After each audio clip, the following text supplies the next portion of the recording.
Then, the ultimate absurdity. Loping upward over the wet stone steps and blocks came a tall, muscular lad wearing sneakers, shorts, an enormous soggy leather hat, and no shirt. No pack either, i.e., no rain gear, no food. Hypothermia on a stick. Hypothermia waiting to happen. And in fact, we learned later he did become hypothermic later on. Fortunately, another member of his party happened to have an extra sweater. I still wonder if the string bean in a hat knows how close he came to dying that day.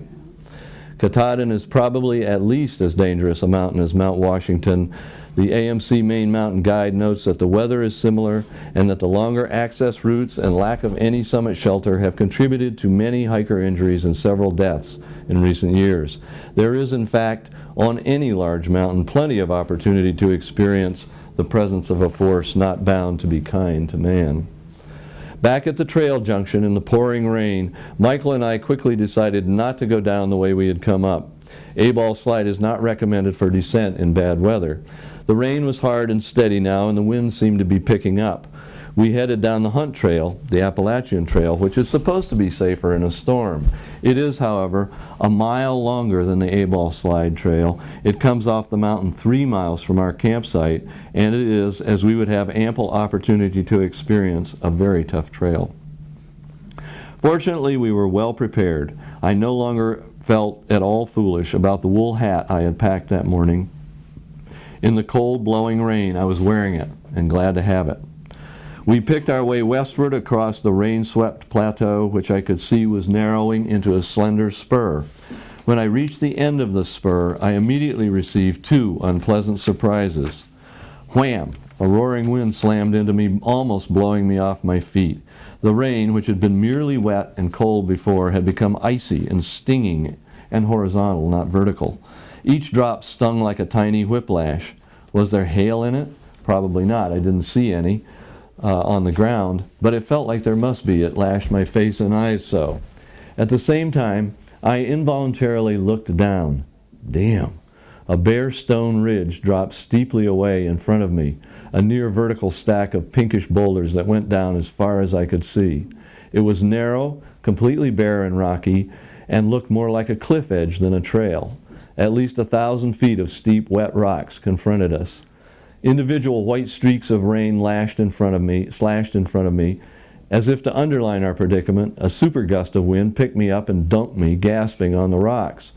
I scrambled to my feet just as Michael arrived at the top of the spur. He crouched as the wind blasted him. "Stay low," he shouted.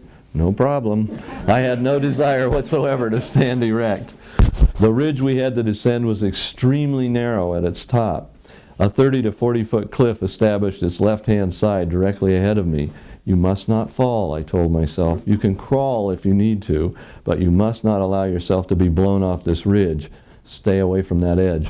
And I have to add that at that point, the other thought that was going through my mind is, if I die on this mountain, Liz is going to be really, really mad at me. I crawled across the exposed ridge on hands and knees, then stepped down into a sheltered depression in the rocks. My hiking poles were dangling from the straps around my wrists. They were worse than useless here. The going was just too steep. So I stowed them in my pack, and we continued our clumsy, halting descent down the windy ridge.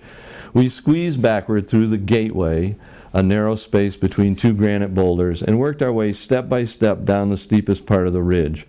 The howling wind blew me off my feet once again, but only my pride was injured, and I didn't have much of that left anyway. As we reached the bottom of the storm cloud, the gray opaqueness around us began to disappear, and vast distances slowly opened up. Suddenly, I was staring into a raging wilderness. An immense vision of rock-bound, steep-sided Gothic peaks appeared below me, extending off to the north. The owl, a striking, pointy-topped plug of granite, reared up far beneath my boots, with the Klondike, a bright green valley swamp, behind it. Still farther off, Barren Peak, Coe, South Brother, and North Brother rose in gray-green ranks, with the huge cliff-bound west flank of Katahdin dwarfing them. Dark clouds shot through with white, and sheets of rain raced toward me. Wisps of smoky mist were ripped from the vast forest and swirled upward. torn shreds of blue sky and racing clouds intermingled with shafts of sunlight, even as the roaring winds continued to pummel us, adding to the awesome wild beauty sprawled for miles around. It was a vision of raw wildness that Thoreau himself would have savored. It was humbling, frightening, savage, uncaring, and completely beautiful. I instantly knew it was the point of the route we had been forced onto and of the day itself. I was being granted a vision of that very wildness that Thoreau had come to this mountain seeking. I was suddenly grateful, deeply moved. I said a few words in gratitude and watched carefully where I placed my next boot step. We continued picking our way down the ridge, battling the wind, but after more than 2 hours of this, I began to tire and look for the shelter of tree line and easier walking. I reached into my jacket pocket for my glasses, which I had removed high on the mountain, fearing they would be blown away. Nothing. Damn! Michael, I yelled, I've lost my glasses. I'll have to go back and find them. Tom, he shouted, they're on your face. I had put them back on a few minutes before and forgotten them. We continued downward into the trees laughing, but the episode was sobering, clear evidence that my mind, as well as my body, was becoming fatigued.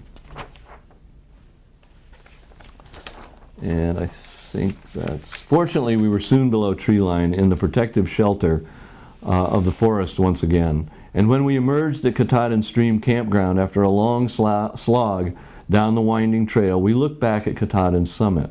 It was completely clear. No clouds, no storm, but my aching body and soaking boots reassured me that the storm had been real enough. And now I want to conclude with just a little bit from the concluding chapter of the book. You've been a great audience, and I appreciate, but I don't want to override your patience. I just have to say that's a very nice echo of Thoreau's dream about fishing. Yes. Yeah. Oh, thank you. Let's see. I need the copy I marked up. This is sort of what I found in 4+ years of doing this. In following Thoreau around New England, I have gotten to know both him and the region better. Both, I have found, are considerably more than I at first assumed them to be. New England today is clearly, manifestly, not the New England that Henry David Thoreau inhabited in the mid-1800s.